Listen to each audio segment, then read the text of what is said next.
थप्पड़ की गूंज पूरे लॉन में गूंज उठी थी और वो पर्दे में लिपटी कम उम्र मासूम लड़की फर्श पर गिरकर डर से कांपने लगी।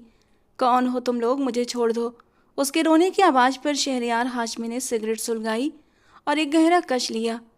तुम्हारे भाई ने मेरी बहन के साथ जो किया, उसके बदले में तुम्हारे साथ वो करूँगा जो तुम्हारी नस्लें याद रखेंगी। नकाब में छिपी उस लड़की को गुस्से से देखते हुए उसने नईम को इशारा किया। कुछ ही देर बाद निकाह पढ़ाने वाला मौलवी वहाँ मौजूद था। शहरयार हाशमी ने ज़बरदस्ती उससे निकाह किया और फिर उसे अपने मेंशन के स्टोर रूम में बंद करके अमेरिका चला गया। अगर वो एक बार उस लड़की को देख लेता तो शायद इतने जुल्म करने के बाद ख़ुद को ही ख़त्म कर लेता, क्योंकि वो कोई और नहीं, उसकी पहली और आखिरी मोहब्बत थी। कमरे में जलते फानूस की रोशनी और सिगरेट के धुएं ने फिजा में एक अजीब सा बोझलपन फैला रखा था। कोने में शीशे की दीवार के सामने खड़ा शहरयार हाशमी खामोशी से धुएं को हवा में घुलते हुए देख रहा था। उसके चेहरे पर कोई भाव नहीं थे, न गुस्सा, न दर्द, न किसी जज्बात का नामो निशान। सर, डिनर रेडी है। शहरयार अपनी सोचों में गुम था जब नईम की आवाज़ ने उसे हकीकत में वापस खींच लिया और उसने बस एक हल्की सी हुंकार दी थी। सर, अबरश बीबी भी इंतज़ार कर रही हैं। आ रहा हूँ। दो शब्दों का जवाब देकर नईम सिर झुकाकर चला गया था। शहरयार धीमे कदमों से सोफे की तरफ बढ़ा और बैठते ही आंखें बंद कर लीं। अतीत का एक पुराना जख्म फिर से रिसने लगा। शहरयार ने कसम खाई थी कि अब वो किसी पर भरोसा नहीं करेगा। वो कभी मोहब्बत पर यकीन रखता था किसी ज़माने में, मगर अब वही शहरयार एक बेरहम बिजनेस टाइकून बन चुका था जिसके फैसले सिर्फ दिमाग से निकलते थे, दिल से नहीं। वो रिश्तों की ज़बान नहीं समझता था, सिर्फ वफा और बेवफाई का हिसाब रखता था। रात का वक्त था, पूरे घर में एक सुकून सा छाया हुआ था। डाइनिंग रूम की रोशनी में मेज पर खाना लगाया जा चुका था, लेकिन शहरयार अब तक नहीं आया था। अबरश सफ़ेद चादर ओढ़े मेज पर बैठी चुपचाप भाई का इंतजार कर रही थी। उसकी आंखों में थकान थी, मगर उस इंतजार में एक अपनापन, एक मोहब्बत छिपी हुई थी। कुछ पल के बाद शहरयार हाशमी दरवाजे से दाखिल हुआ। उसकी नज़र जैसे ही अबरश पर पड़ी, उसके चेहरे पर एक हल्की सी मुस्कान उभरी। तुम अभी तक मेरा इंतजार कर रही हो? अबरश ने मुस्कुराकर कहा। भाई के बिना खाने का मज़ा थोड़ी आता है। शहरयार ने कुर्सी खींचकर बैठते हुए कहा। मेरा दिन हमेशा की तरह बोरिंग रहा। फिर नरमी से बोला, तुम्हारा दिन कैसा गुजरा अबरश? यूनिवर्सिटी में सब ठीक तो था ना? अबरश ने सिर हिलाया। जी भाई, आज थोड़ा थका देने वाले दिन था। एक प्रोजेक्ट की प्रेजेंटेशन थी, लेकिन सब अच्छा गया। शहरयार ने गर्व से कहा। अच्छी बात है, तुम हर दिन कुछ नया सीख रही हो और यही सबसे अहम है। अबरश ने प्लेट में सब्जी डालते हुए कहा। लेकिन आप कब आराम करेंगे भाई? आप सारा दिन ऑफिस में होते हैं, रात को भी फाइलें लेकर बैठ जाते हैं। शहरयार ने एक पलकों से देखा, फिर नरमी से कहा। जब तुम कामयाब हो जाओगी, मैं सुकून से हो सकूंगा। ये सुनते ही अबरश की आंखें नम हो गईं, मगर उसने मुस्कुराकर कहा, फिर आपको बहुत जल्द ही सुकून मिलने वाला है भाई। दोनों बहन भाई हल्की सी मुस्कान के साथ खाने में बिजी हो गए। डाइनिंग रूम में खामोशी थी, मगर उस खामोशी में एक अजीब सा सुकून, एक अपनापन, एक बेआवाज़ मोहब्बत गूंज रही थी। लेकिन बहन भाई का ये प्यार, ये चाहते, ये खुशियाँ कुछ ही दिन की थीं। एक तूफ़ान आने वाला था जो दबे पांव उनकी ज़िंदगी में कदम रख चुका था और उनकी खुशियों को निगलने वाला था। एक आम सी गली, एक आम सा मोहल्ला और उसमें बना हुआ एक छोटा सा 2 मंजिला मकान, जो असद साहब की ज़िंदगी की पूरी जमा पूंजी है। उनका घर और उनके बच्चे। वो एक ईमानदार सरकारी मुलाजिम हैं। पिछले 25 साल से वो इस मामूली तनख्वाह पर इसी दफ्तर में काम करते आ रहे हैं। उनकी ज़िंदगी बहुत सादा मगर गरिमापूर्ण रही है। उनकी बीबी आमना एक पूरी तरह घरेलू औरत हैं, जो न केवल घर की हर जिम्मेदारी निभाती हैं, बल्कि अपनी औलाद की तरबियत सलीका और मोहब्बत से संवारती आई हैं। असद और आमना के 3 बच्चे हैं। बड़ा बेटा वासिफ, जो ग्रेजुएशन के बाद शहर से बाहर एक दूसरे शहर में हॉस्टल में रहकर मास्टर्स कर रहा है। वह गंभीर मिजाज, शांत स्वभाव और बहुत जिम्मेदार लड़का है। छोटा बेटा दानिश, जिसने हाल ही में पढ़ाई पूरी की है और अब एक अच्छी नौकरी की तलाश में है। वो खुश मिजाज और बेहद शौक शरारती है, मगर अंदर से संवेदनशील और बाप की तरह जिम्मेदार। और फिर है घर की सबसे लाडली 21 साल की आयशा, जो यूनिवर्सिटी में पढ़ रही है, आंखों में सपने बसाए हुए, मगर एक समझदार लड़की।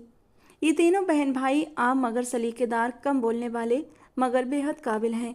उनके सपने बड़े हैं, मगर उन सपनों तक पहुंचने का सफ़र सीमित साधनों और माँ बाप की दुआओं के सहारे तय होना था। घड़ी ने रात के 8 बजाए। आमना बेगम ने चूल्हे से खुशबूदार सालन की देगची उतारी। छोटी सी लकड़ी की टेबल पर एक बाउल में सब्जी रखी, साथ में रोटियां, चावल और घर में बना हुआ अचार भी रखा। अम्मी, ये बताएं खाने में क्या है?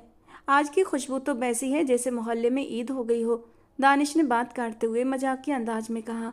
बेटा, वही तुम्हारी पसंद का चिकन कोरमा और आलू की तरकारी है, आमना ने हंसते हुए कहा। सब लोग हंसने लगे। दस्तरखान पर जैसे ही सबने खाना शुरू किया, मामूली छोटी छोटी बातें शुरू हो गईं। पापा, बासिफ भाई को कॉल की थी आज? आयशा ने पूछा। हाँ, बात हुई थी, वो खैरियत से है। कल उसका एक इम्तिहान है, तुम दुआ करना। मेरा बेटा बहुत मेहनत कर रहा है, अकेले दूसरे शहर में रहना आसान नहीं है। अम्मी, बासिफ भाई तो ऐसे हैं जैसे कोई मशीन हो, न शोर, न हंसी, न गुस्सा, बस पढ़ाई पढ़ाई पढ़ाई। असद साहब मुस्कुरा दिए। वही मशीन कल तुम सबका सहारा बनेगी, उसे दुआओं की ज़रूरत है, मजाक की नहीं। खाने के दौरान हल्की फुल्की बातें होती रहीं। खाने के बाद सबने मिलकर सामान समेटा। आमना बेगम बर्तन रसोई में ले गईं, दानिश पानी के गिलास रखने लगा और आयशा रुमाल से मेज़ साफ करने लगी। असद साहब सोफे पर बैठे अखबार उठाकर चश्मा लगाया और धीरे से बोले, यही होते हैं सुकून के लम्हे, जब घर में सब एक साथ हों। आमना जी ने दरवाजे से आवाज़ दी। सुकून सिर्फ तनख्वाह से नहीं आता, बल्कि रिश्तों की खुशबू से आता है। सब एक बार हंस पड़े और वो छोटा सा आंगन एक पूरी और प्यार भरी जिंदगी की कहानी में बदल गया, ये जाने बिना कि आने वाला समय उनके उस खुशहाल घराने को बिखेर कर रख देगा। वो अपनी हंसती मुस्कुराती बेटी को हमेशा के लिए खो देंगे। जिंदगी अपनी राह पर चल रही थी। हर दिन वही पुरानी सुबह होती। सूरज वैसे ही पूरब से निकलता और शहरयार हाशमी के घर की खिड़की पर पड़ती सूरज की पहली किरण अबरश के चेहरे को छूती तो वो नींद से जागती, हल्की सी अंगड़ाई, फिर मेज पर रखा अलार्म की लॉक बंद करते हुए एक नज़र दीवार पर लगे कैलेंडर पर डालती, जहाँ जिंदगी महीनों में बटी अपनी रफ्तार से आगे बढ़ रही थी। अबरश शहरयार हाशमी की आंख का तारा थी, उसकी इकलौती और बेहद लाडली बहन, जिसके लिए वो इस दुनिया से लड़ने का हौसला रखता था। वो प्राइवेट यूनिवर्सिटी में बीएससी के 4थे सेमेस्टर की छात्रा थी। हर रोज़ सुबह वो हल्के रंग के दुपट्टे में लिपटी किताबों से भरा बैग कंधे पर डालकर यूनिवर्सिटी जाती। उसकी ज़िंदगी एकदम सादा थी, क्लासेज, असाइनमेंट्स, दोस्तियाँ और समय पर घर वापसी। अबरश ना तो बहुत ज़्यादा खुलकर हंसने वाली लड़की थी, ना ही बहुत ज़्यादा शांत। वो अपने दायरे में रहने वाली लड़की थी। जिन कुछ लड़कियों से उसकी दोस्ती थी, वही उसकी पूरी दुनिया थी। उसकी एक सबसे अच्छी दोस्त थी सबा। अक्सर कहती, अबरश तुम इतनी गंभीर क्यों रहती हो, थोड़ा खुलकर जियो ना। मुझे घर से सिर्फ पढ़ाई की अनुमति है, मज़े की नहीं, और वैसे भी भाई का भरोसा मेरे लिए सबसे कीमती है। अबरश मुस्कुराकर जवाब देती। वो एक सादी और मासूम लड़की थी जिसकी ज़िंदगी उसके भाई के चारों ओर घूमती थी। यूनिवर्सिटी में कुछ प्रभावशाली छात्र भी थे, जिनमें फहद का नाम सबसे ऊपर था। एक राजनीतिक परिवार का बेटा जो अपनी दहशत और ताकत का खुला प्रदर्शन करता। अबरश हमेशा उससे बचकर चलती, कभी आंख नहीं मिलाती, कभी बेवजह की बातचीत में हिस्सा नहीं लेती। मगर शायद कुछ नज़रों को इनकार और बेपरवाही ही सबसे बड़ा चैलेंज लगती है। अबरश को कुछ दिनों से अजीब सा महसूस हो रहा था। फहद और उसके 2 दोस्त अक्सर रास्ते में खड़े हो जाते, कभी नज़रअंदाज करना पड़ता, कभी जल्दी से आगे निकल जाती। मगर उसने अपने भाई शहरयार से कुछ नहीं कहा, क्योंकि वो जानती थी कि उसके भाई का गुस्सा तूफान से कम नहीं होगा। शहरयार इस समय अपने बिजनेस ट्रिप पर था। रोज रात अबरश उसे एक मैसेज भेजती, भाई मैं ठीक हूँ, आप अपना ख्याल रखें। और जवाब आता, तुम मेरी जिम्मेदारी हो, तुम्हारा ख्याल ही मेरा सुकून है। जिंदगी अपनी राह पर चल रही थी। जैसे जैसे दिन गुजरते यूनिवर्सिटी में अबरश के लिए माहौल और भी अधिक असुरक्षित होता जा रहा था। उसकी सहेली सबा ने उससे एक दिन कहा, अबरश मुझे डर लगता है उन तीनों लड़कों से, अगर कभी कोई बात हो तो मुझे तुरंत बता देना, वादा करो। अबरश ने हल्के से सिर हिला दिया। बस दुआ करो सबा, सब ठीक रहे। वो दिन भी बस आम सा ही दिन था। सुबह अबरश ने अपने भाई के साथ नाश्ता किया, यूनिवर्सिटी के लिए निकली और रोज़मर्रा की तरह क्लासेस लेने लगी। मगर दिल में एक अनजानी सी बेचैनी थी, जैसे कुछ गलत होने वाला हो। मगर किस्मत तो अपने फैसले चुपचाप सुनाती है, और जब तूफान आता है तो कोई चीज़ पहले जैसी नहीं रहती। उस दिन मौसम बड़ा अजीब सा था, हल्की बारिश, धुंधली हवा, सबको जल्दी निकलना था और अबरश को एक आखिरी असाइनमेंट जमा कराना था। जब सब लोग जा चुके, अब्रश ने लाइब्रेरी से असाइनमेंट जमा करा के लाइब्रेरी के बाहर खड़ी अपने नोट्स समेट रही थी। तभी एक जाना पहचाना सा चेहरा पास आया। काली शर्ट में सजा हुआ अजीब सी मुस्कान के साथ वो लड़का रुक गया और हल्के लहजे में कहा, अब्रश, मैम फरीहा ने अभी अभी मुझे कहा है कि तुम्हें नीचे ई ब्लॉक की खाली क्लास में तुरंत आना है। वो कुछ डिस्कस करना चाहती हैं, शायद तुम्हारी प्रेजेंटेशन के बारे में। अब्रश एकदम से चौंकी। मैम ने मुझे तो कुछ नहीं कहा। वो अभी अभी कैंटीन के रास्ते से नीचे जा रही थी। उन्होंने जल्दी में कहा है कि तुम्हें तुरंत भेज दूं। शायद उनके पास समय कम है। अब्रश ने इस लड़के को पहचानने की कोशिश की। हाँ, ये तो वही लड़का था जो अक्सर फहद के साथ नजर आता था। नाम शायद अली था। वो फहद का करीबी क्लास फेलो था और अपने बेबाक अंदाज, शरारत और हद से बड़ी बेपरवाही के लिए मशहूर था। अब्रश के दिल में एक पल के लिए हल्की सी हिचकिचाहट उभरी, मगर मैम फरीहा का नाम सुनकर वो थोड़ा शांत हुई। आखिर वो उनकी सब्जेक्ट टीचर थी और अब्रश हमेशा उनके सामने एक अच्छी छात्रा बनकर रही थी। ठीक है, उसने धीरे से कहा और अपने नोट्स बैग में रखकर नीचे ई ब्लॉक की ओर चल पड़ी। ई ब्लॉक यूनिवर्सिटी का शांत और कम आबाद वाला हिस्सा था। ज़्यादातर क्लासरूम बंद रहते थे और वहाँ अक्सर सिर्फ फाइनल ईयर के स्टूडेंट या फिर प्रोजेक्ट्स की तैयारी के लिए ही आना जाना होता था। वो दाएं बाएं देखती, खामोशी से राहदारी से गुजरती, आखिरकार उस क्लास के दरवाजे पर पहुंची। दरवाज़ा थोड़ा सा खुला हुआ था। मैम, उसने धीरे से आवाज़ दी। कोई जवाब नहीं मिला। एक पल के लिए रुकी, फिर वो अंदर चली गई। क्लास एकदम खाली थी। कुछ कुर्सियों पर धूल जमी हुई थी। रोशनी एकदम कम थी, जैसे यूट्यूब लाइट झपक रही हो। अचानक पीछे से दरवाज़ा बंद होने की आवाज़ आई। अब्रश ने चौंक कर पलट कर देखा। वही लड़का अली दरवाजे पर खड़ा हुआ था। अब उसके चेहरे की मुस्कान में हल्की सी शैतानियत झलक रही थी। मैम फरीहा, अब्रश ने एकदम सवालिया अंदाज में अली से कहा। आवाज़ में बेचैनी साफ थी। अली ने दरवाजे पर ठक ठक किया और धीरे धीरे उसके पास आने लगा। मैम फरीहा तो बस एक बहाना था। असल में हमें तुमसे कुछ बात करनी थी। वो शब्द खींचते हुए बदतमीज अंदाज में बोला। अब्रश का चेहरा पीला पड़ गया। ये क्या बदतमीजी है? मुझे बाहर जाने दो। चलो ना, आराम से बात करते हैं। तुम इतनी खास हो, फहद ने भी तुम्हारी बड़ी तारीफ की है। तुम जैसे घमंडी चेहरों को थोड़ा नीचा दिखाना जरूरी होता है। अली बोलते हुए उसके सामने आ गया था। अब्रश पीछे हटती जा रही थी, आंखों में डर, आवाज़ कांपती हुई। तुम्हें शर्म नहीं आती?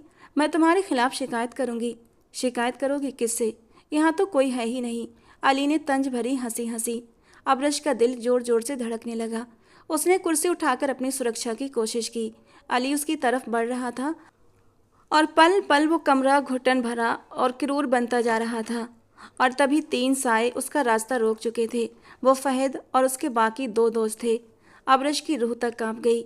ये क्या बदतमीजी है? दरवाज़ा खोलो, उसने चिल्लाते हुए कहा, मगर आवाज़ सुनने वाला कोई नहीं था। फहद आगे बढ़ा। बहुत चालाक बनती हो ना, आज तुम्हें बताएंगे कि तुम कितनी काबिल हो। अब्रश ने भागने की कोशिश की, चिल्लाने की भी कोशिश की, मगर सब बेकार। कमरा बंद था और 3 दरिंदे आज़ाद। अत्याचार का वो पल शब्दों में नहीं कहा जा सकता। और धीरे धीरे सब कुचलता चला गया। कुछ ही देर बाद उसे अर्ध बेहोशी की हालत में क्लासरूम के कोने में छोड़ दिया गया। फहद जाते हुए बोला था, अब शोर मचाना, पर इल्ज़ाम हम पर लगाया तो बहुत पछताओगी। सबा, जो कई दिनों से फहद और उसके ग्रुप के व्यवहार से नाखुश थी, उस दिन भी अब्रश का इंतजार कर रही थी। जब काफ़ी देर बीत गई और अब्रश न लाइब्रेरी आई और न कैफ़े, तो सबा को चिंता हुई। उसने आसपास देखा, बाकी दोस्तों से पूछा, लेकिन किसी को कुछ पता नहीं था। और फिर उसे याद आया कि किसी ने कहा था अली अब्रश को कुछ कहने आया था। दिल में डर पैदा हुआ। या अल्लाह, वो ई ब्लॉक की तरफ तो नहीं ले गया? सबा दौड़ती हुई नीचे आई। ई ब्लॉक की तरफ आते ही दिल की धड़कन तेज हुई। सुनसान राहदारी, बंद दरवाजे और एक कमरे से आती हल्की सी लड़खड़ाहट। वो एक दरवाजे के पास पहुंची। कान लगाकर सुना तो खामोशी थी, लेकिन दरवाज़ा अंदर से बंद था। सबा ने जोर से दस्तक दी। अब्रश, अब्रश, तुम अंदर हो? अली, दरवाज़ा खोलो। लेकिन जवाब नहीं आया। अचानक उसे कदमों की आहट सुनाई दी। यूनिवर्सिटी का चौकीदार गश्त पर था। सबा ने तुरंत आवाज़ दी, अंकल, दरवाज़ा बंद है, लेकिन अंदर कोई है, मुझे शक हो रहा है। चौकीदार ने पास आकर देखा और थोड़े संकोच के बाद चाबी निकालकर दरवाज़ा खोला। दरवाज़ा खुलते ही जो दृश्य देखा वो सबको स्तब्ध कर गया। अब्रश बेहोश ज़मीन पर पड़ी थी और कमरे में अली का कोई नामो निशान नहीं था। शायद वो पिछले दरवाजे से निकल गया था। सबा चीख पड़ी, अबरश, या अल्लाह, क्या हुआ तुम्हें? चौकीदार ने जल्दी से यूनिवर्सिटी प्रशासन को सूचना दी। जल्दी ही गार्ड्स, मेडिकल टीम और एक दो प्रोफेसर भी वहां पहुंच गए। अबरश की सांसें चढ़ रही थी मगर वो होश में नहीं थी। उसकी कलाई पर खरोंचों के निशान थे, कपड़े धूल में भरे पड़े थे और उसका दुपट्टा एक कोने में पड़ा हुआ था। किसी ने भी सवाल नहीं किया था कि हुआ क्या, क्योंकि सब समझ चुके थे कि यहाँ इस कमरे में क्या हुआ था। उसे तुरंत नज़दीकी क्लिनिक ले जाया गया, जहाँ डॉक्टर ने शुरुआती जांच के बाद कहा कि ये सदमे की स्थिति में है, इसे पूरे आराम की आवश्यकता है। शारीरिक चोटें मामूली हैं, लेकिन मानसिक झटका गंभीर है। खबर जंगल में आग की तरह पूरी यूनिवर्सिटी में फैल गई। सबा ने सब सच बता दिया, अली, फहद और उसकी हरकतों का। यूनिवर्सिटी प्रशासन ने पुलिस को बुलाया और अबरश के परिवार को तुरंत सूचना दी गई। शहरयार हाशमी, जो उस समय एक अहम बिजनेस मीटिंग में था, जैसे उसके फ़ोन पर यह खबर आई, उसकी दुनिया एकदम से अंधेरी हो गई। सांसें रुकने लगी। मेरी अबरश, मेरी बहन, वो सदमे से चीख पड़ा था। गाड़ी में बैठा पूरे रास्ते खामोश रहा। आंखों में सिर्फ एक सवाल था, मैं कहाँ था जब वो टूट रही थी। जब वो अस्पताल पहुंचा, अबरश अर्ध बेहोश थी। डॉक्टर ने बताया शारीरिक चोटें संभल जाएंगी, मगर इस घटना से मानसिक प्रभाव का इलाज समय लेगा। आपको इनके साथ रहना होगा, इन्हें एहसास दिलाना होगा कि ये अकेली नहीं है। शहरयार अबरश के सिरहाने बैठ गया, उसका हाथ थामा और पहली बार बरसों के बाद उसकी आंख से आंसू चुपचाप गिरा। वो टूट गया था, दुनिया का वो मजबूत, निडर, बेपरवाह इंसान। अस्पताल में पुलिस आई, जांच हुई। अबरश ने इशारे से कुछ कहना चाहा, लेकिन दर्द ने बोलने न दिया। आंखें बंद थीं, जैसे किसी गहरे डर ने उसकी आत्मा को कैद कर लिया हो। शहरयार हाशमी, जो हमेशा भावनाओं से दूर रहा था, आज उसके भीतर कुछ टूट चुका था। वो उसी कुर्सी पर बैठा था जहाँ पिछले कई घंटे से बैठा हुआ था। उसके हाथ में बहन का हाथ था और आंखों में वो वचन, जब माँ बाप की मौत के बाद उसने ठाना था कि वो अबरश के लिए माँ, पिता, भाई और संरक्षक सब कुछ बनेगा। मगर आज वो खुद को नाकाम महसूस कर रहा था। मैं कहाँ था जब तुम पर कयामत टूटी थी, उसने दिल में कहा। लेकिन वो व्यक्ति जो अपनी नाकामी स्वीकार कर ले, वही उससे सबक भी सीखता है। और शहरयार हार मानने वाला नहीं था। वो अगले ही पल उठा और फ़ोन निकालकर अपने सबसे भरोसेमंद आदमी हमजा को बुलाया। फहद, अली और उनके आसपास जो भी लोग हैं, उनकी पूरी जानकारी चाहिए मुझे। Mobile location, history, CCTV footage, classroom के रिकॉर्ड्स, हर चीज़। हमजा तुरंत काम में लग गया था। शहरयार भी चैन से नहीं बैठ पाया। उसने यूनिवर्सिटी के कुछ स्टाफ से सीधे बात की और अपनी पहुंच से कई दरवाजे खुलवा दिए। पुलिस अपनी चाल से काम कर रही थी। शहरयार ने तुरंत एक अच्छे वकील को बुलाया और एफआईआर करवा दी। लेकिन जब जांच आगे बढ़ी तो सारे सबूत एक ही तरफ इशारा कर रहे थे, वासिफ की तरफ। वासिफ शहर से बाहर आया हुआ था, यूनिवर्सिटी में नया था और किसी को खास नहीं जानता था। सीसीटीवी में उसे ई ब्लॉक के पास दिखाया गया। उसी टाइम उसके मोबाइल की लोकेशन भी वहीं रिकॉर्ड हुई थी। यहाँ तक कि अबरश पर आई आखिरी कॉल भी वासिफ के नंबर से थी। यूनिवर्सिटी के कुछ लोगों ने कहा कि वासिफ उस दिन क्लास के बाद ई ब्लॉक की तरफ जाता दिखाई दिया था। गार्ड की रिपोर्ट में उसका नाम था। सबा ने जब वासिफ का नाम सुना तो वो हैरान हुई। नहीं, ये गलत है। उसने मुझे बताया था कि वो उस दिन जल्दी निकल गया था, नौकरी के कागज लेकर। वो सीधे लाइब्रेरी से चला गया था। लेकिन सबा की बात किसी ने नहीं मानी। पुलिस के पास जो भी सबूत थे वे वासिफ के खिलाफ ही दिख रहे थे और शहरयार के दिल में शक खत्म हो गया। उसे पूरा यकीन हो गया कि वासिफ ही है जिसने उसकी मासूम बहन को इस हालत में पहुंचाया। अब शहरयार शक की हद पार कर चुका था। उसका दिल बदले पर टिक गया। बेगुनाही की बातें मत करो सबा। अगर वो बेगुनाह होता तो इतने सबूत ना होते उसके खिलाफ, उसने सख्त लहजे में कहा। सबा कुछ कहना चाहती थी, पर शहरयार की ठंडी सख्ती ने उसे चुप करा दिया। उसे पता था कि अब शहरयार सिर्फ इंसाफ नहीं मांगेगा, वो बदला लेगा और किसी भी कीमत पर सच निकाल कर रखेगा। शहरयार का चेहरा अब पत्थर जैसा कठोर था। वो किसी सफाई पर यकीन नहीं कर रहा था। उसके दिमाग में बस एक ही ख्याल था, इंसाफ। और अगर कानून में रुकावट आई तो वो अपना रास्ता खुद बनाएगा। अबरश अब भी चुप थी, पर शहरयार ने फैसला कर लिया था, अब वासिफ को बड़ी कीमत चुकानी होगी। उस रात शहरयार अपने दफ्तर में बैठा रहा। अबरश की तस्वीरें, उसके स्कूल के सर्टिफिकेट, मैसेज और यूनिवर्सिटी का कार्ड सब मेज पर फैलाकर बैठा रहा। हर तस्वीर में वही मासूम चेहरा दिख रहा था जो अब बेहोशी और खामोशी में बदल गया था। तुमने मेरी दुनिया छीन ली वासिफ, और अब तुम्हारी दुनिया जलेगी, शहरियार ने तस्वीर पर हाथ रखकर कहा और कमरे में एक सख्त सन्नाटा फैल गया। यूनिवर्सिटी का हॉस्टल हमेशा की तरह इस शाम भी कुछ शांत था। कमरा नंबर 214 बासिफ का हमेशा की तरह साफ सुथरा और किताबों से भरा हुआ था। वो बिस्तर पर बैठा अगले हफ्ते होने वाले टेस्ट की तैयारी में व्यस्त था। उसका व्यवस्थित और शांत स्वभाव उसकी पहचान थी। अचानक दरवाजे पर जोर से खटखटाहट हुई। कौन? बासिफ ने दरवाजे की ओर देखकर कहा। पुलिस, दरवाजा खोलो। एक कड़क आवाज़ सुनाई दी। बासिफ का दिल एक पल के लिए धक से रह गया। वो उठकर दरवाज़ा खोलता है तो सामने 3 वर्दीधारी अफसर और एक सिविल कपड़ों में इंस्पेक्टर खड़ा था। बासिफ, यानी असद के बेटे? इंस्पेक्टर ने कागज़ पर नज़रें गड़ाए हुए पूछा। जी मैं हूँ, क्या बात है? इंस्पेक्टर ने बिना झिझक कागज़ उसके सामने लहराया। आप पर अब्रश हाशमी के साथ दुराचार का गंभीर मामला दर्ज हुआ है। आपको अभी इसी समय हिरासत में लिया जा रहा है। बासिफ को ऐसा लगा जैसे किसी ने गर्म पानी उसके मुंह पर डाल दिया हो। उसका चेहरा अचानक से पीला पड़ गया, होंठ कांपने लगे। क्या क्या कह रहे हैं आप? मैंने कुछ भी नहीं किया। अफसर ने आगे बढ़कर उसे पकड़ा और उसे हाथ में हथकड़ी पहना दी। मेरी बात सुनिए, मैं यूनिवर्सिटी में ही था, मैंने कुछ भी नहीं किया, आप गलती पर हैं।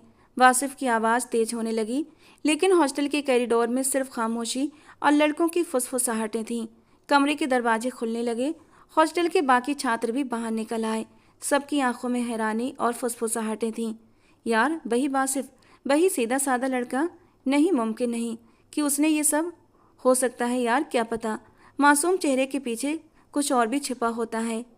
बासिफ की हथकड़ी में बंधी कलाई को देखकर जैसे सबकी निगाहों में उसके लिए दया और शक दोनों ही साथ में उभरे। कोई भी उसके पक्ष में बोलने को तैयार नहीं था। पुलिस उसे जबरदस्ती नीचे ले जा रही थी और बासिफ की आंखें फटी फटी सी थी। वो बार बार दोहरा रहा था, मैं बेगुनाह हूँ, मुझे फंसाया गया है, मुझे किसी ने साजिश का शिकार बनाया है, मैंने कुछ नहीं किया। लेकिन पुलिस अफसरों को न सुनाई दे रहा था न दिखाई दे रहा था। उनके लिए वो सिर्फ एक आरोपी था जिसे उन्हें लॉकअप में पहुंचाना था। उसी समय एक सीनियर अफसर फ़ोन पर शहरयार हाशमी को सूचना देता है। सर, आरोपी वासिफ को हॉस्टल से गिरफ्तार कर लिया गया है। शहरयार की आवाज़ शांत लेकिन ठंडी थी। बहुत अच्छा, अगला कदम मीडिया तक खबर पहुंचाओ, उसे दुनिया के लिए सबक बनाओ। दूसरी ओर वासिफ के कमरे की लाइटें बुझ गईं। उसके सपने, उसकी मेहनत, उसकी सच्चाई, सब किसी निर्दयी आरोप की अंधेरी छाया में ढल चुकी थी। अंदर किचन में असद साहब चाय बना रहे थे। उसी समय गेट पर जोर से खटखट हुई। आमना बीबी चौंक कर उठी। अल्लाह भला करे, इतनी जोर से कौन दरवाज़ा खटखटाता है? दरवाज़ा खुला तो बाहर उनके पड़ोसी राशिद चाचा और उनका बेटा रिजवान खड़े थे। रिजवान के हाथ में मोबाइल था और चेहरे पर घबराहट। आपा, जल्दी से टीवी खोलो, तुरंत अभी। बासिफ को पुलिस ने पकड़ लिया है और उसका नाम न्यूज़ पर आ रहा है। आमना बीबी के हाथ से तस्वीर गिर गई और वो तुरंत अंदर की तरफ दौड़ी। असद साहब हैरान होकर उनके पीछे भागे। रिजवान ने जल्दी से मोबाइल उनके सामने रखा। एक लोकल न्यूज़ चैनल लाइव चल रहा था। यूनिवर्सिटी हॉस्टल से एक छात्र की गिरफ्तारी, जिस पर अपनी साथी छात्रा अब्रश हाशमी के साथ दुराचार का आरोप है। पुलिस के अनुसार आरोपी का नाम बासिफ बिन असद है, जो हाल ही में दूसरे शहर से पढ़ाई करने आया था। टीवी स्क्रीन पर वासिफ की तस्वीर भी दिखाई दी। हाथों में हथकड़ी, चेहरा पीला, आंखों में आंसू और एकदम हैरानी। आमना बीबी चीखकर फर्श पर बैठ गईं। या अल्लाह, ये झूठ है, मेरा बेटा ऐसा नहीं कर सकता। असद साहब का रंग पीला पड़ गया। वो मुश्किल से अपने पैरों पर खड़े थे। ये कोई गलतफहमी है, ये किसी साजिश का नतीजा है। मेरा बेटा ऐसा नहीं कर सकता। वे दीवार के साथ लगकर बैठ गए। उनके दिल की धड़कन तेज हो चुकी थी, सांसें उखड़ रही थीं। आमना बीबी अर्ध बेहोशी की हालत में रोते हुए बस एक ही बात दोहरा रही थीं, मेरे बासिफ पर इल्ज़ाम लगाया गया है, किसी ने फंसाया है उसे। या अल्लाह, इंसाफ कर। मोहल्ले की औरतें इकट्ठी होने लगीं, कुछ दुख जताने, कुछ तमाशा देखने। एक पड़ोसन शाइस्ता बीबी ने कहा, आप धैर्य रखें, हो सकता है गलती हो गई हो। आमना बीबी की चीख निकली। गलती? किसी की इज्जत, किसी की परवरिश, किसी की माँ के सपनों पर उंगली उठाना गलती है? उसी समय पुलिस की गाड़ी मोहल्ले में दाखिल हुई। मोहल्ले वाले दरवाजों से झांकने लगे। पुलिस ने दरवाजे पर खटखट की। असद साहब कांपते हाथों से बाहर आए। इंस्पेक्टर ने औपचारिक अंदाज में कहा, हमें वासिफ के कमरे की तलाशी लेनी है।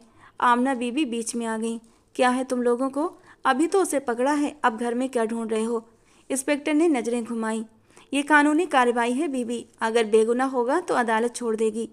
कमरे की तलाशी ली गई, अलमारी, बैग, किताबें, लैपटॉप, यहाँ तक कि दराज तक खंगाल दी गई। हर चीज़ उलट पुलट कर रख दी गई। कुछ घंटों के बाद एक और लोकल चैनल पर यह खबर चली, आरोपी के कमरे से कुछ संदिग्ध कागजात और लैपटॉप डेटा कब्जे में ले लिया गया है। जांच जारी है। खबर जैसे खंजर की तरह आमना बीबी के सीने में उतर गई। असद साहब ने सिर पकड़ लिया। उनके आंसू अब संयम के बंधन तोड़ चुके थे। वो रात इस घर में खामोशी की रात नहीं थी। एक माँ की सिसकियाँ, एक पिता का टूटता गर्भ और एक परिवार की इज्जत का अंतिम संस्कार थी। और कहीं दूर एक जांच कक्ष में बासिफ लगातार दोहरा रहा था, मैं बेगुनाह हूँ, मैंने कुछ नहीं किया, मुझे फंसाया गया है। रात के 10 बज चुके थे। अस्पताल का माहौल शांत मगर भारी था। शहरयार अभी भी अब्रिश के बाट से बाहर निकलकर अपने ऑफिस पहुंचा था, जहां उसका भरोसेमंद आदमी हमजा पहले से कुछ फाइलें और एक लैपटॉप के साथ इंतजार कर रहा था। क्या पता चला? शहरयार ने बिना किसी परिचय के पूछा, लहजा ठंडा मगर आदेशपूर्ण। हमजा ने एक फाइल शहरयार के सामने रखी। सर, लड़के का नाम बासिफ है, पूरा नाम बासिफ असद, गुरुग्राम से आया है, यहाँ यूनिवर्सिटी के हॉस्टल में रहता है, मास्टर्स का स्टूडेंट है, फाइनल सेमेस्टर में है। शहरयार ने चुपचाप फाइल खोली। उसमें एक प्रोफाइल तस्वीर, स्टडी रिकॉर्ड और परिवार की जानकारी लिखी हुई थी। घर? शहरयार ने प्रश्न भरी नज़रों से देखा। मध्यम वर्ग का घर है सर। पिता असद हुसैन एक सरकारी विभाग में क्लर्क हैं, माँ आमना बीबी एक गृहिणी हैं, एक छोटा भाई दानिश जो अभी नौकरी की तलाश में है और एक बहन आयशा जो यूनिवर्सिटी में पढ़ रही है। हमजा ने विस्तार से बताया। वासिफ खुद भी पार्ट टाइम जॉब करता रहा है, स्कॉलरशिप पर पढ़ता है, बहुत साधारण जीवन जी रहा है। शहरयार की उंगलियां फाइल के पन्नों पर फिसल रही थीं, लेकिन उसके चेहरे पर कोई नरम भाव नहीं था। तो वो इन सबके बीच दरिंदा कैसे बन गया? उसने खुद से कहा, जैसे खुद को समझा रहा हो। हमजा ने धीरे आवाज़ में कहा, सर, उसके खिलाफ सबूत बहुत मजबूत हैं, लेकिन उसके परिवार को जब पता चला तो वो लोग हक्का बक्का रह गए। शहरयार की नज़रें एक पल के लिए ठहर गईं। उसने एक तस्वीर उठाई जिसमें वासिफ अपने भाई के साथ जन्मदिन का केक काट रहा था। बहुत ही साधारण सा मंजर था, एक छोटा सा कमरा, सादी सी मेज, मोमबत्तियाँ और चेहरों पर सच्ची खुशी। ये चेहरा, इसके पीछे इतना अंधेरा कैसे छुपा हो सकता है? शहरयार ने खुद से कहा। हमजा ने अपनी बात जारी रखी, सर, उसके माँ बाप की हालत बहुत ख़राब है, खासकर उसकी माँ आमना बीबी। वो सदमे से बोल भी नहीं पा रही हैं। शहरयार ने एक पल के लिए आंखें बंद की, फिर तुरंत चौंक कर सीधे होकर बैठा, जैसे उसके दिल में सहानुभूति की एक झलक उठी हो, लेकिन उसने तुरंत उसे दबा दिया। मेरी बहन भी 2 दिन से आंखें नहीं खोल रही हमजा। उनके आंसू मेरी सहानुभूति के हकदार नहीं। उसकी आवाज़ में कठोरता और फैसला झलक रहा था। जी सर, आप ठीक कह रहे हैं, लेकिन जो भी है वो एक सामान्य परिवार है, बहुत साधारण और सम्मानित। शहरयार ने गहरी सांस ली और मेज पर पड़ी फाइल को बंद कर दिया। उसके चेहरे पर उलझन, दर्द और जिद की मिलीजुली परछाइयाँ थीं। उसने उठकर खिड़की के पार अंधेरे आसमान को देखा। कभी कभी लगता है कि सच बहुत गहरा दफन होता है और जो सामने होता है वो हमेशा हकीकत नहीं होता। लेकिन अगर वासिफ दोषी है तो उसका परिवार उसे बचा नहीं पाएगा, और अगर वो बेगुनाह है। वो पल भर को रुका, जैसे कोई अनदेखा सवाल उसके दिल में चुभ रहा हो। तो उसे भी ये जानना होगा कि मेरे जैसे भाई का दर्द कैसा होता है। हमजा चुप रहा। उसे पता था शहरयार का दिल पत्थर हो चुका है, लेकिन एक छोटी सी दरार कहीं ना कहीं जरूर है। सवाल ये था, क्या सच उस दरार को खोल सकेगा, या वो भी अब्रिश की खामोशी की तरह हमेशा बंद ही रहेगा? सबा की रातें पिछले कुछ दिनों से उलझन में कट रही थीं, क्योंकि वो जानती थी कि वो लड़का जो हमेशा नरम लहजे में बोलता है, जो दूसरों की मदद के लिए हमेशा 2 कदम आगे होता है, जिसने कभी किसी को तकलीफ नहीं दी, वो इतना घिनौना अपराध नहीं कर सकता। जब उसे ये खबर मिली कि बासिफ को हॉस्टल से गिरफ्तार कर लिया गया है, वो स्तब्ध रह गई थी। उसके पैरों तले से ज़मीन खिसक गई थी। लेकिन असली झटका तब आया जब उसने देखा शहरयार खुद ये सब कुछ अपनी आंखों से होते देख रहा था और चुपचाप खड़ा था। कई दिनों तक वो उलझन में रही, लेकिन आखिरकार उसने फैसला किया कि उसे शहरयार से बात करनी है। यूनिवर्सिटी की पार्किंग में शहरयार अपनी गाड़ी की ओर बढ़ रहा था कि सबा उसके रास्ते में आ गई। शहरयार, मुझे तुमसे बात करनी है प्लीज़। उसकी आवाज़ काँप रही थी, लेकिन उसके लहजे में मजबूती थी। शहरयार उसे देखकर एक पल के लिए रुक गया। उसके चेहरे पर वही ठंडे से भाव थे जिन्होंने सबा को हमेशा एक अनजाने फासले पर रखा था। सबा, अगर ये वासिफ के बारे में है तो बेहतर है कि तुम चुप रहो। नहीं, मैं चुप नहीं रह सकती, वो एकदम तड़प कर बोली। तुम उसके बारे में जो सोच रहे हो वो सब गलत है। वासिफ ऐसा नहीं कर सकता। वो बेगुनाह है। शहरयार की आंखों में एक पल के लिए चिंगारी सी झलकी। उसने एक कदम आगे बढ़ाया। उसके होंठ सख्ती से दबे हुए थे। तुम्हें क्या लगता है, मैं अंधा हूँ या भावुक हूँ या फिर नासमझ? तुम उस लड़के को जानती हो शायद कुछ महीनों से, और मैं अपनी बहन को बचपन से जानता हूँ। वो इस दिन अपनी हालत में नहीं थी। उसने खुद को बचाने की कोशिश की। उसकी तकलीफ मैंने अपनी आंखों से देखी है। लेकिन सबूत? सब एकदम रुहासी होकर बोली। क्या सिर्फ कैमरे की लोकेशन और एक कॉल ये साबित करती है कि वो दोषी है? क्या तुमने सोचा वो किसी के जाल में भी तो फंस सकता है? शहरियार ने कड़वी हंसी हंसी। जाल? और ये सब तुम कह रही हो? क्या तुम्हें अंदाजा है कि तुम्हारी ये बातें उसकी फैमिली को कैसे बचाती हैं? इसी बीच शहरियार का फ़ोन बजा और वो उसे सुनने के लिए वहाँ से थोड़ी दूर पर हट गया। उसी समय पीछे से फहद आया, जो कई दिनों से सबा पर नज़र रख रहा था। वो बड़ी अर्थपूर्ण मुस्कान के साथ बोला, सबा, अगर ज़्यादा सच्चाई की तलाश में निकल गई तो वासिफ के अलावा तुम्हारी अपनी फैमिली के बारे में भी बहुत कुछ सामने आ सकता है। तुम जानती हो ना तुम्हारे पिता कहाँ काम करते हैं और उनका किन किन से संबंध था? सबा एक पल के लिए चकरा गई। वो जानती थी फहद सिर्फ धमकी नहीं दे रहा, उसके पास सच में कुछ था जो वो इस्तेमाल कर सकता था। फहद जा चुका था और वो गुमसुम खड़ी थी। सबा, मैं तुम्हारी इज्जत करता हूँ, लेकिन तुम्हें मेरी बहन के अपराधी के पक्ष में बोलने का कोई हक नहीं। अगर तुम अपनी हदों का ध्यान नहीं रखोगी तो बेहतर है कि मेरे रास्ते से दूर रहो। सबा की आंखें आंसुओं से भर गईं। उसने शहरयार से कुछ कहना चाहा, लेकिन जबान जैसे बंद सी हो गई थी। उसने एक नज़र शहरयार के चेहरे पर डाली जो पत्थर की तरह सख्त था। ना कोई नरमी, ना कोई सवाल, ना उम्मीद। वो चुपचाप पीछे हट गई। अस्पताल के कमरे में चुप्पी इतनी गहरी थी कि दिल की धड़कनें भी साफ सुनाई दे रही थीं। एंटीसेप्टिक की तेज गंध, लगातार बीप बीप करती मशीनें और सफ़ेद चादरों में लिपटा वो शरीर, ये सब शहरयार के नसों पर हथौड़े की तरह बरस रहे थे। अब्रश 3 दिन से कोमा में थी। उसकी सांसें चल रही थीं, लेकिन असंगत और कमज़ोर। उसका चेहरा पीला पड़ चुका था, जैसे जिंदगी धीरे धीरे उससे छीनती जा रही हो। शहरयार उसके पास बैठा, उसका हाथ थामते चुपचाप उसे देखता रहा। उसे बहन की हर सांस में अपनी बेबसी का जहर घुलता महसूस हो रहा था। कुछ पल पहले ही डॉक्टर कमरे में आया था। उसने फाइल बंद करते हुए संक्षिप्त लेकिन गंभीर शब्दों में कहा था, हम दुआ कर रहे हैं लेकिन पेशेंट की हालत अभी भी गंभीर है। अगले 24 घंटे नाजुक होंगे। शहरयार की आंखों में एक पल के लिए धुंध सी छा गई। उसके दिमाग में उसके माँ बाप का वो वचन गूंजने लगा जो उसने उनकी मौत के बाद अब्रश से किया था कि वो कभी भी उस पर आँच नहीं आने देगा। और आज उसने खुद से पूछा, आज वो मेरे सामने बेजान पड़ी है और मैं कुछ नहीं कर सका। वो एक झटके से उठकर खड़ा हुआ। उसकी सांसें भारी हो चुकी थीं, जैसे अंदर कोई लावा उबल रहा हो। कमरे से बाहर निकलकर उसने अपना फ़ोन निकाला और एक नंबर डायल किया। हमजा? जी सर। वासिफ यूनिवर्सिटी में किस किस से मिलता था? उसके आसपास कौन है? जी सर, काम हो रहा है। और सुनो, शहरयार की आवाज़ अब लोहे जैसी थी, मैं वासिफ की बहन को ढूंढना चाहता हूँ, आज अभी, चाहे कुछ भी हो जाए। सर, समझ गया। कॉल बंद हुई और शहरयार ने मुट्ठियाँ कस लीं। उसका चेहरा पत्थर जैसा कठोर था। आंखों में ना तो दया की जगह थी और न आंसू, सिर्फ बदले की चमक थी। उसने फिर अब्रश के कमरे की ओर रुख किया। उसकी सांसें अभी भी धीरे धीरे चल रही थीं।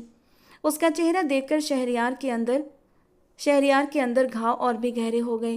वो धीरे से उसके पास आया, कान के पास झुककर बोला, तुमने बचपन में कहा था ना मुझसे कि भाई तुम मेरे हीरो हो, तो आज वो वक्त आ गया है अब्रश।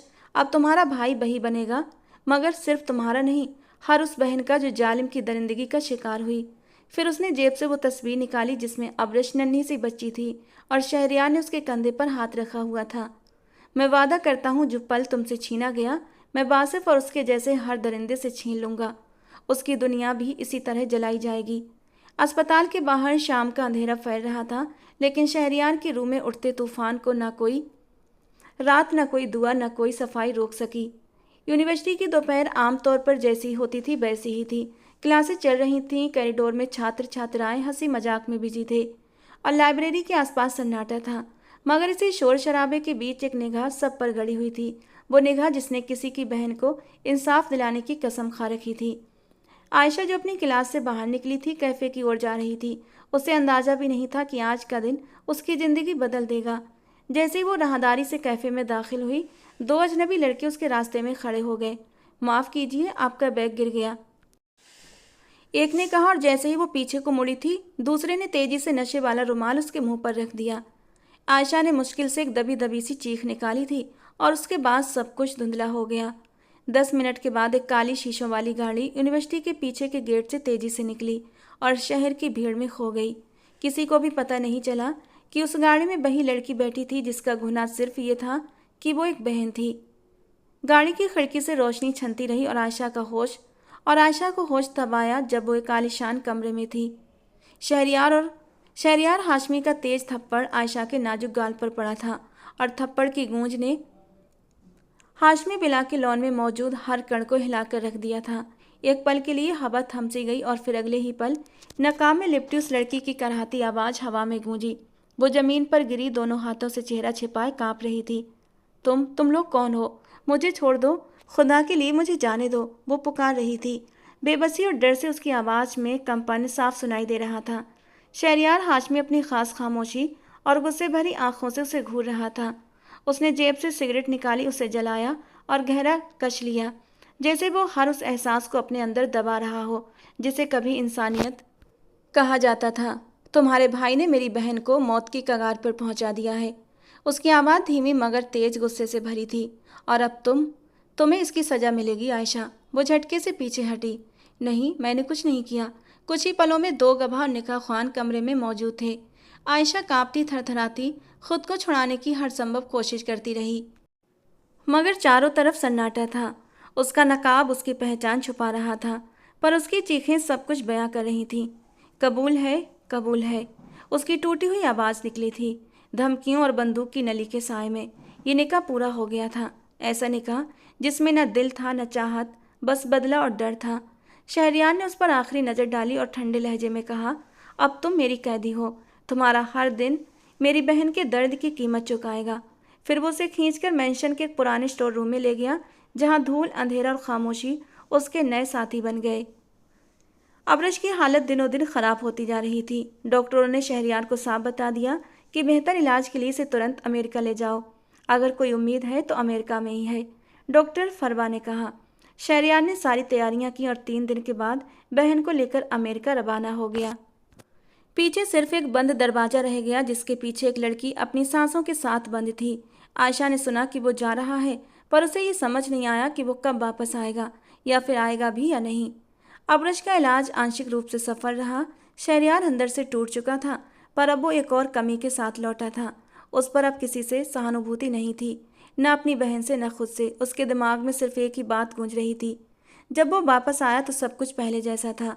बस एक बात जो वो नहीं जानता था, वो लड़की जो नकाब में थी और जिसे वो बंद करके गया था, आखिर वो कौन थी? शहरियार ने आज तक उसका चेहरा नहीं देखा था। 2 महीने बीत गए और वो वापस भी आ गया था। वो जो उस पर सितम करना चाहता था, लेकिन उसके अंदर छुपी एक अच्छाई ने उसे ये सितम करने न दिया। लेकिन उसने उसे आज़ाद भी नहीं किया। वो बंद कमरे में घुटती रही, बस टाइम पर उसका खाना पहुंच जाता था। लेकिन 2 महीने में एक भी पल ऐसा न आया जब उसने नकाब हटाकर उस लड़की को देखने की हिम्मत की हो। अगर वो बस एक पल के लिए उसका चेहरा देख पाता तो शायद उसकी जान निकल जाती, क्योंकि वो चेहरा उसकी ज़िंदगी की सबसे बड़ी हकीकत, उसकी सबसे बड़ी मोहब्बत था। आयशा, वही आयशा जिससे वो सालों सालों पहले एक लाइब्रेरी में मिला था, जिसकी हंसी, जिसकी बातें और जिसकी आंखें आज भी उसके दिल में जिंदा थीं। शहरियार हाशमी उस दिन कारोबारी सिलसिले में दिल्ली आया था और अपने पुराने दोस्त रियान से मिलकर उसकी फर्म के पास ही मशहूर किताबों की दुकान की ओर चला गया था। शहरियार की नज़रें आमतौर पर भीड़ में किसी पर टिकती नहीं थीं, मगर उस दिन कुछ अलग था। लाइब्रेरी के दरवाजे से अंदर आते ही उसकी नज़र उस लड़की पर पड़ी। सफ़ेद चादर में लिपटी, नज़रें झुकी हुई थीं, हाथ में चुनी हुई किताबें पकड़े वो बड़ी सादगी और मोहकता के साथ काउंटर की ओर बढ़ रही थी। ऐसी खूबसूरती जो शोर नहीं मचाती, बस चुपके से दिल में उतर जाती है।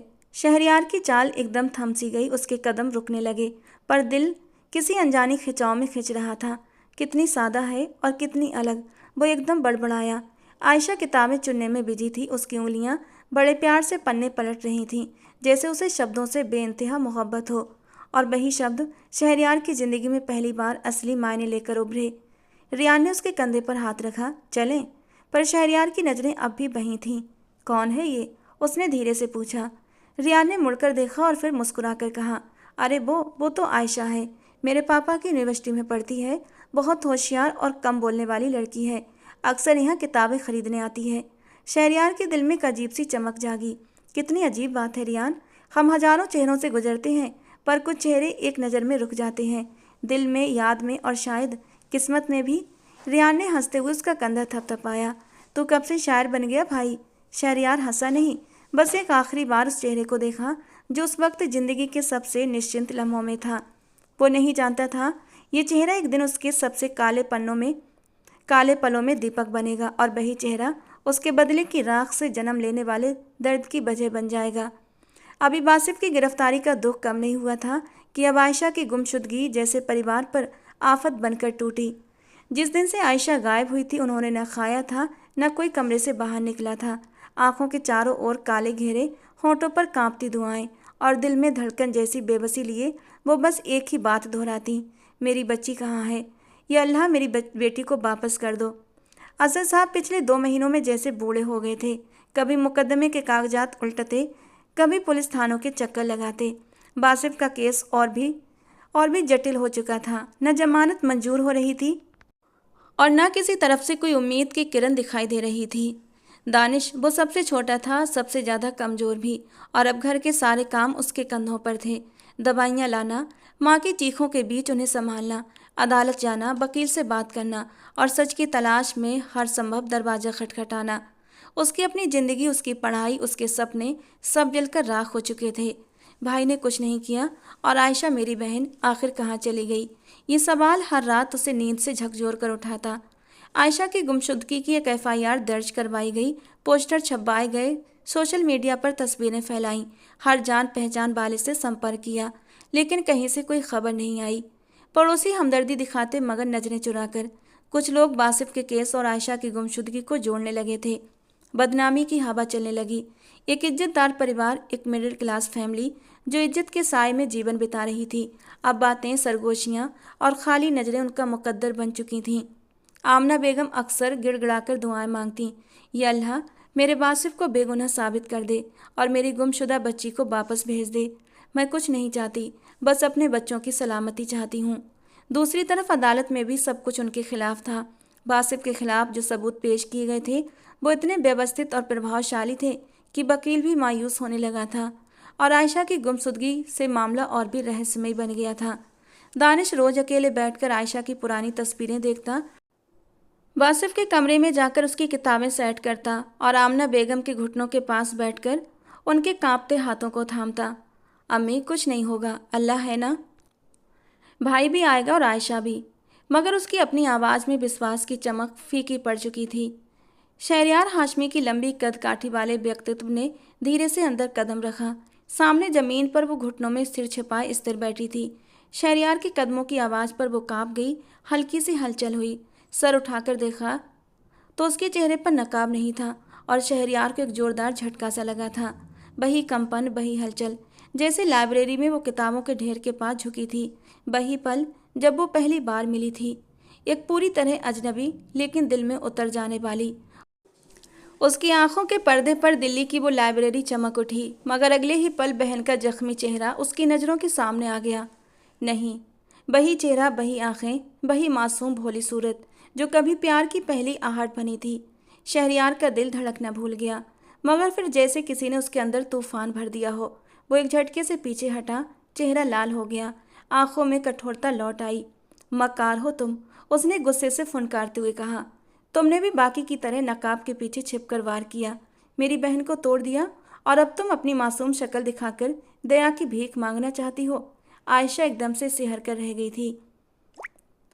वो थोड़ा सा पीछे हटी पर हिम्मत नहीं हुई कुछ भी बोलने की। शहरयार का दिल चिल्ला चिल्ला कर कुछ और कहने को चाह रहा था, मगर उसने सिर्फ अपनी आवाज़ को दबा दिया। वो जोर से पलटा, दरवाजे की तरफ दौड़ा और तेज कदमों से बाहर निकल गया। दरवाजे के पार अंधेरे में उसका चेहरा पसीने से भीगा हुआ था। आंखों में लाइब्रेरी का वो पल अब भी चमक रहा था। काश तुम वो न होती जिसे मैं सजा देना चाहता था, मगर उसने दिल पर पत्थर रख लिया।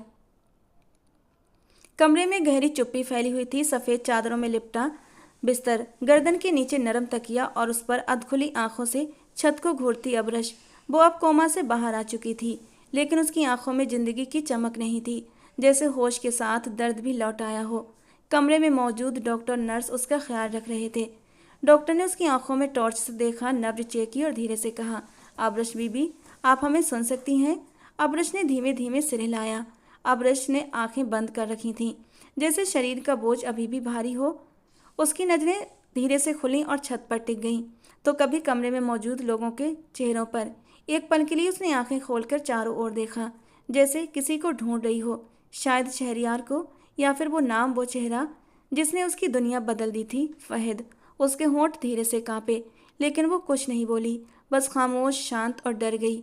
डॉक्टर और नर्स बाहर चले गए। अबरश को सही होता देखकर शहरयार की खुशी का कोई ठिकाना नहीं था। वो एकदम फूट फूट कर रो पड़ा था। मुझे माफ़ कर दो अबरश, मैंने मम्मी पापा से किया हुआ वादा पूरा नहीं किया। मैं तुम्हारी आंखों में आंसू ले आया। अबरश कुछ नहीं बोली थी, बस हाथों की उंगलियों से भाई के हाथ को थोड़ा सा दबाया था, और दो आंसू टूटकर तकिए में कहीं खो गए थे। अगले ही दिन उसकी छुट्टी हो गई और वो उसे घर भी ले आया। शहरयार उसका ऐसे ख्याल रखता जैसे वो कोई नाजुक कांच की गुड़िया हो। गाड़ी शहर की व्यस्त सड़कों से गुजर रही थी। बाहर जिंदगी चल रही थी, लेकिन गाड़ी के अंदर एक गहरी चुप्पी थी। अबरश गिरे सूट में थी, उसके चेहरे पर हल्की गंभीरता थी, लेकिन आज वो थोड़ी बेहतर लग रही थी। वो चलने फिरने लगी थी और आज पहली बार अदालत जा रही थी, अपने साथ हुए अन्याय के खिलाफ आवाज़ उठाने। शहरयार ड्राइविंग कर रहा था, उसकी नज़रें सड़क पर थीं, लेकिन दिल बेचैन था। अबरश, उसने धीरे से पुकारा, क्या तुम पूरी तरह तैयार हो? ये गवाही तुम्हारे लिए आसान नहीं होगी। अबरश ने धीरे से सिर हिलाया। मैं कमज़ोर थी, लेकिन अब और नहीं। कुछ पल की चुप्पी गाड़ी में छाई रही। फिर अबरश ने खिड़की से नज़रें हटाकर शहरयार की ओर देखा। भाई? हाँ बोलो, उसने छोटा सा जवाब दिया। मैं आपको कुछ बताना चाहती हूँ, जो शायद बहुत पहले बताना चाहिए था। शहरयार ने एक नज़र उसकी ओर डाली, फिर गाड़ी की गति कम कर दी। फहद और उसके दोस्त। अबरश की आवाज़ कांपी। वे मुझे शुरू से परेशान करते थे। पहले तो सिर्फ यूनिवर्सिटी में चुभती हुई नज़रें, फिर मैसेज, कभी रास्ता रोकना, कभी आवाज़ें कसना, और फिर मुझे ब्लैकमेल करने लगे। वो चाहते थे कि मैं उन लोगों से दोस्ती करूं, लेकिन मैंने इनकार कर दिया, तो उनके तरीके बदल गए थे। शहरयार का चेहरा पत्थर की तरह सख्त हो गया। और फिर उस दिन अबरश की आवाज़ धीरे धीरे दबने लगी। मुझे झांसे से बुलाया गया और वहाँ जो हुआ सब प्लानिंग थी। फहद और उसके दोस्त मुझ पर झपट पड़े थे। अबरश की बात सुनते ही गाड़ी एक झटके से रुकी थी। शहरयार की आंखों में एक बिजली सी कौंध गई। क्या? उसकी आवाज़ हैरानी, गुस्से और सदमे से कांप रही थी। ये सब फहद ने किया था, बासिफ ने नहीं। अबरश चौंकी। बासिफ? क्या सोच रहे हैं आप? क्या उसने ये सब किया? शहरयार ने दोनों हाथों से स्टीयरिंग थाम ली, जैसे खुद को संभाल रहा हो। आंखों में गुस्सा था, लेकिन अब किसी और के लिए। ओ गॉड, मैंने तो उसकी बहन के साथ बदले में। वो खुद से बात करने लगा, जैसे अंदर से टूट रहा हो। अबरश की आंखों में हैरानी, दुख और सदमा एक साथ उमड़ आया। आपको लगता है बासिफ ने ऐसा कुछ किया? उसने टूटती आवाज़ में फिर पूछा। शहरयार चुप रहा। कुछ पल के बाद उसने गाड़ी फिर से स्टार्ट की। अदालत के बाहर भीड़ जमा थी। मीडिया, रिपोर्टर, सुरक्षाकर्मी, सबकी नज़रें इस हाई प्रोफाइल केस पर टिकी हुई थीं। शहरयार ने अबरश को संभालते हुए अदालत की सीढ़ियां चढ़ीं। अबरश पूरी तरह हिजाब में थी, लेकिन उसकी चाल में अब कोई कमजोरी नहीं थी, बल्कि कॉन्फिडेंस था। 2 महीनों की चुप्पी आज टूटने वाली थी। अदालत का कमरा पूरी तरह भरा हुआ था। जज साहब अपनी सीट पर बैठे थे, वकील अपनी फाइलों में व्यस्त थे। वासिफ को जेल की वर्दी में अदालत में लाया गया। उसके चेहरे पर थकान थी, लेकिन आंखों में उम्मीद की किरण थी। वो जैसे दूर खड़ी उस नकाब वाली लड़की को पहचानने की कोशिश कर रहा था। जज साहब ने केस की कार्यवाही शुरू की। वकील ने गवाहों को बुलाने की अनुमति ली। जज साहब, मैं अनुरोध करता हूं कि प्रभावित पक्ष मिस अबरश हाशमी को गवाह के रूप में पेश किया जाए। पूरा कमरा शांत हो गया। सबकी नज़रें उस पर्दे में लिपटी लड़की पर टिक गई थीं, जो धीरे धीरे गवाही के कटघरे तक आई थी। शहरयार की नज़रें अबरश पर जमी थीं। वो जानता था कि ये पल केवल बासिफ के लिए नहीं, खुद अबरश के लिए भी अजीब और कठिन है। अबरश ने शपथ ली और अपनी धीमी लेकिन आत्मविश्वासी आवाज़ में बयान देना शुरू किया। मेरा नाम अबरश हाशमी है। 2 महीने पहले मुझ पर हमला हुआ था। इस घटना में बासिफ शामिल नहीं था।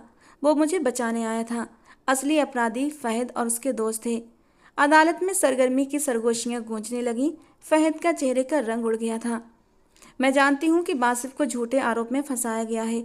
वो बेगुनाह है और मैं अदालत से अनुरोध करती हूँ कि न्याय दिलाया जाए।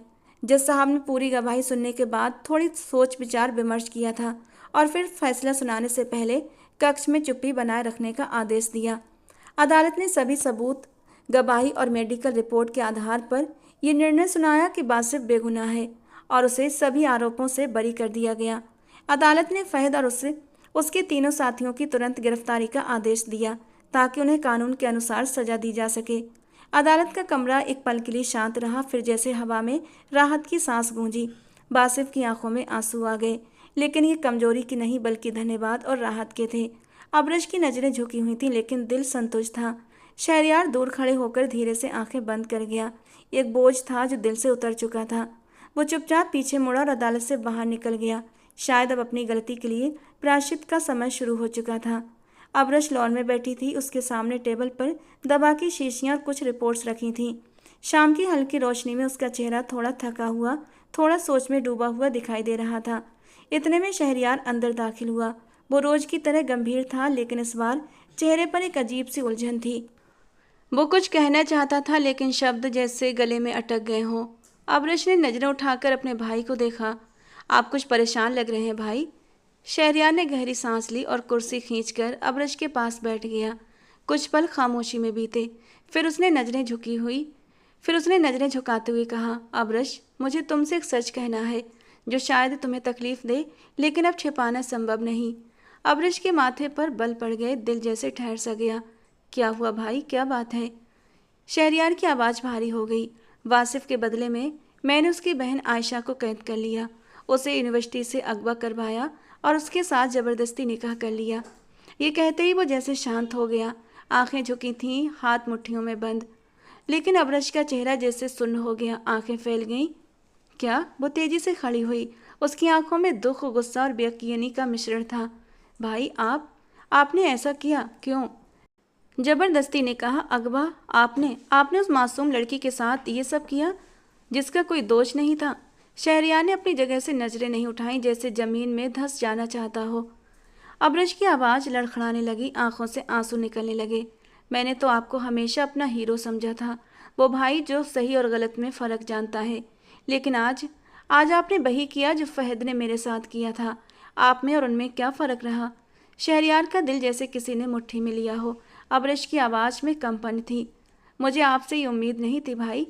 मैं तो समझती थी आप मेरे लिए न्याय की निशानी है, लेकिन आप तो खुद किसी और की बेटी के साथ जुल्म कर बैठे। अब्रश ने एक आखिरी नज़र अपने भाई पर डाली और धीरे से रुख मोड़ गई। शहरयार ने हाथ बढ़ाया जैसे उसे रोकना चाहता हो, लेकिन वो चुपचाप लॉन से बाहर निकल गई। शहरयार वहीं बैठा रह गया, सिर झुका हुआ, दिल में एक खालीपन लिए। उसकी बहन की आंखों में आज पहली बार प्यार नहीं, डांट थी। अब्रश खिड़की के पास बैठी शाम के ढलते नज़ारे देख रही थी। आंखों में उदासी, अंदर एक थकान सी बसी हुई थी। इतने में दरवाज़ा हल्के से खुला और शहरयार चुपचाप अंदर आया। उसके चेहरे पर गहरी थकान के निशान थे। वो हाथ थामे हुए किसी को अंदर लाया था और वो थी आयशा। अब्रश ने पलट कर देखा, फिर धीरे से खड़ी हो गई। दोनों की नज़रें मिलीं, लेकिन होंठ चुप थे। अब्रश, मैं जानता हूँ मैंने गलत किया। अब्रश की नज़रें आयशा पर थीं, जो झुकी नज़रें लिए चुपचाप खड़ी थी। क्या तुम्हें पता था कि वो बेगुनाह है? शहरयार ने आंखें बंद कर लीं, जैसे हर पल तेज धार की छुरी बनकर उसके दिल में उतर रहा हो। नहीं, मुझे तब पता नहीं था, और जब पता चला तब तक मैं सब कुछ बर्बाद कर चुका था। अब्रश ने धीरे से हाथ आगे बढ़ाया और आयशा का हाथ थामा। माफ़ी सिर्फ शब्दों से नहीं मिलती। शायद हम इस दर्द को कहीं पीछे छोड़ सकें। आयशा की आंखों में हैरानी और नमी एक साथ थी। वो पहली बार नज़रें उठाकर अब्रश को देख रही थी। मैं भी तुमसे माफ़ी मांगती हूँ। मैं जानती हूँ मेरी चुप्पी ने तुम्हारे ऊपर हुए अन्याय को लंबा किया है। वो एक पल के लिए जैसे थम सी गई, फिर अब्रश ने नज़रें शहरयार की ओर उठाईं। और तुम्हें पता है, बासिफ बेगुनाह था। फहद और उसके दोस्तों ने सब कुछ सोचे समझी योजना के तहत किया था। वासिफ को फंसाया था। शहरयार के चेहरे पर पछतावे का रंग गहरा होने लगा। लेकिन वो अब्रश की आवाज़ भर गई, लेकिन वो मजबूत रही। और आज वासिफ रिहाई पा चुका है। ये सुनते ही आयशा ने चौंक कर अब्रश की ओर देखा। आंखों में खुशी की झलक आई, जैसे अंधेरे में रोशनी की किरण जाग उठी हो। अब्रश ने धीरे से आयशा का हाथ छोड़ा और दरवाजे की ओर कदम बढ़ा दिए। अब तुम दोनों को अपनी लड़ाई खुद खत्म करनी है। मैं सिर्फ न्याय चाहती थी, वो मुझे मिल गया। वो कमरे से बाहर निकल गई। पीछे आयशा और शहरयार चुपचाप खड़े रहे। कुछ पलों के बाद शहरयार धीरे धीरे आयशा के पास आया और उसकी तरफ देखा और नरम स्वर में कहा, चलो। और वो उसके पीछे पीछे चल पड़ी। दोपहर का समय था। दरवाजे की घंटी बजी। दरवाजा खुला तो सामने शहरयार और अब्रश के साथ आयशा खड़ी थी। वो हिजाब में लिपटी झुकी नजरें लिए बहुत चुप थी। अब्रश ने धीरे से सलाम किया और शहरयार ने नजरें झुकाते हुए अंदर आने की अनुमति मांगी। वासिफ के माँ बाप दानिश और उसकी माँ दरवाजे पर हैरान खड़े थे। वे आयशा को जिंदा देखकर सन्न थे। आंखों में आंसू आ गए। माँ की जबान से बस एक आह निकली, मेरी बच्ची। आयशा ने कांपते हाथों से माँ का हाथ थामा। उसकी माँ ने उसे सीने से लगा लिया और फिर सब लोग मेहमान खाने में आकर बैठ गए। हम शर्मिंदा हैं बहुत ज़्यादा। हम यहाँ सिर्फ माफ़ी मांगने आए हैं। शहरयार ने धीरे से सामने रखे कालीन पर घुटने टेके और नजरें झुकाते हुए कहा, मैं अपराधी हूँ आप सबका। मैंने भावनाओं में आकर जो किया उसका कोई औचित्य नहीं बनता। मैं बस आप सबसे माफ़ी मांगने आया हूँ। आयशा की माँ के चेहरे पर गहरी पीड़ा के निशान उभरने लगे। वो कुछ कहने ही वाली थी कि तभी दरवाजा खुला और वासिफ अंदर आया।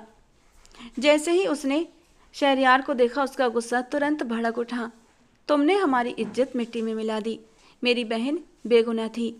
मेरी बहन जिसे तुमने ज़बरदस्ती बंदी बनाया और आरोप मुझ पर लगाकर कहा कि मैं किसी की बहन का अपराधी हूँ। मैंने जेल में सड़कर वो वक्त बिताया है। मेरी माँ यहाँ तड़पती रही और तुम अब माफ़ी मांगने चले आए। निकल जाओ, चले जाओ हमारे घर से। आयशा ने नजरें झुका लीं। अब्रश की आंखें भर आईं और शहरयार चुपचाप झुका रहा। फिर अचानक शहरयार ने वो किया जो किसी ने सोचा भी नहीं था। वो उठकर वासिफ की माँ के कदमों में बैठ गया। मैंने आयशा को सिर्फ अपनी पत्नी ही नहीं बल्कि अपनी जिम्मेदारी, अपनी इज्जत भी माना है और मैं उसे अपने साथ ले जाना चाहता हूँ, अगर आप और आयशा अनुमति दें तो। वरना जो भी फैसला हो मैं उसे सिर झुकाकर स्वीकार करूँगा। उसने जेब से एक विजिटिंग कार्ड निकाला और मेज पर रख दिया। हम एक हफ्ते तक दिल्ली में ही हैं। आप जो भी फैसला करें मुझे सूचना दे देना। फिर वो धीरे से खड़ा हुआ, अब्रश की कलाई थामी और आयशा की तरफ बस एक नज़र डालकर बाहर निकल गया। आयशा की नज़रें उसके पीछे दरवाजे तक गईं, जहां उसकी चुप्पी में कई सवाल थे। वासिफ अब भी गुस्से में खड़ा था, मगर उसके पापा ने उसके कंधे पर हाथ रखकर कहा, बेटा, कभी कभी माफ़ी मांगना भी हिम्मत का काम होता है। आयशा चुपचाप अपने कमरे की खिड़की के पास बैठी थी। चांदनी बाहर के आंगन में उतर रही थी और हल्की हल्की हवा पर्दों को हिला रही थी। नीचे आंगन में उसके माँ बाप और भाई बैठे थे। उनके चेहरे पर थकान, चिंता और गहरे दुख की चादर तनी हुई थी। मैं अपनी बहन को कभी उस व्यक्ति के हवाले नहीं करूँगा जिसने उसे ज़बरदस्ती बंदी बनाया, निकाह किया और हमें अपमानित किया। वो मर्द कहलाने के लायक नहीं।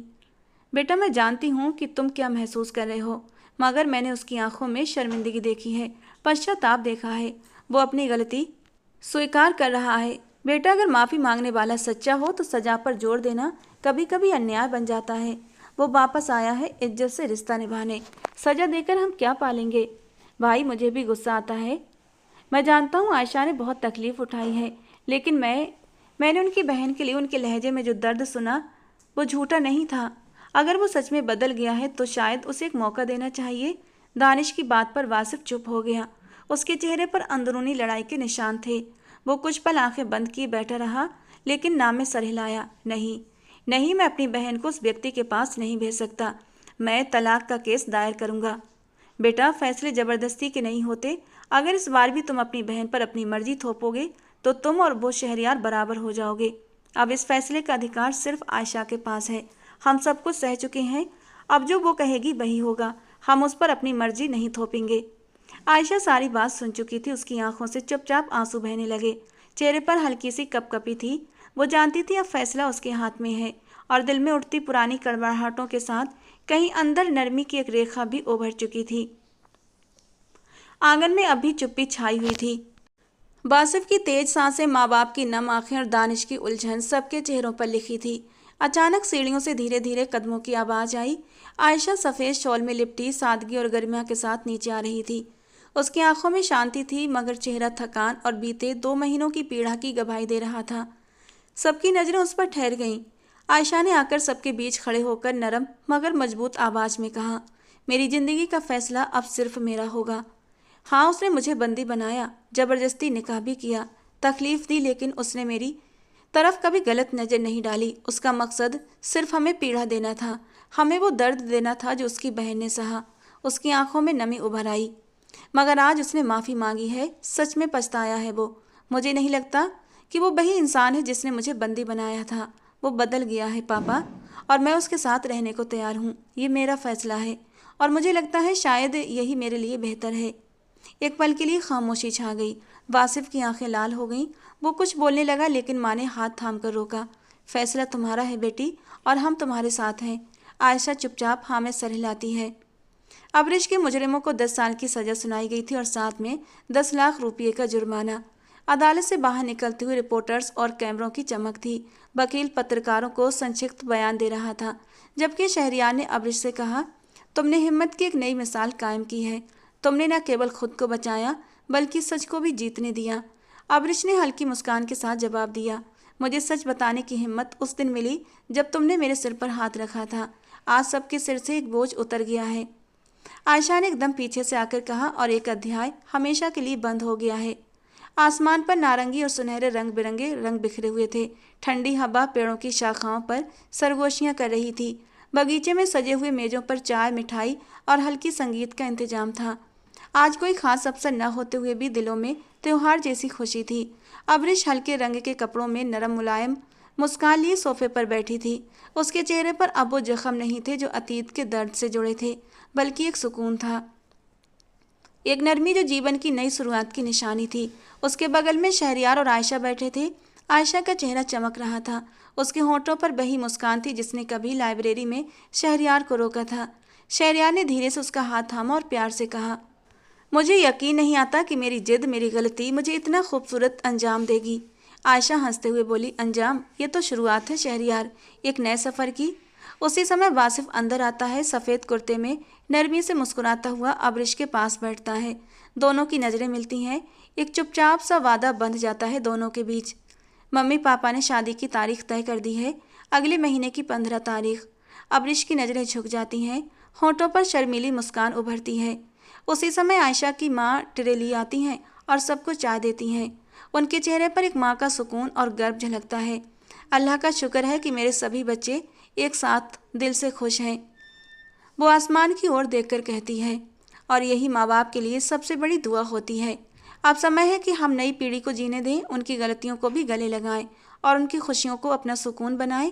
दानिश सबके बीच आकर कहता है, अम्मी आप बस बताएं शादी का केक किस फ्लेवर का होना चाहिए, बाकी सब इंतजाम मैं देख लूँगा। सबके चेहरों पर हंसी गूंजती है। शाम की नरम रोशनी में एक परिवार जो कई परीक्षाओं से गुजरा आज पूरी तरह संतुष्ट और खुश है।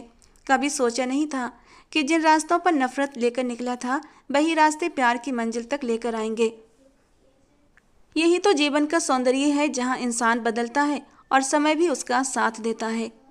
दोस्तों, कहानी कैसी लगी कमेंट बॉक्स में ज़रूर बताना। पसंद आई हो तो प्लीज़ लाइक करना। रोज़ ऐसे ही नई और रोमांटिक कहानियों के लिए हमारे चैनल से जुड़े रहें। मिलते हैं दोस्तों अगली किसी नई कहानी के साथ।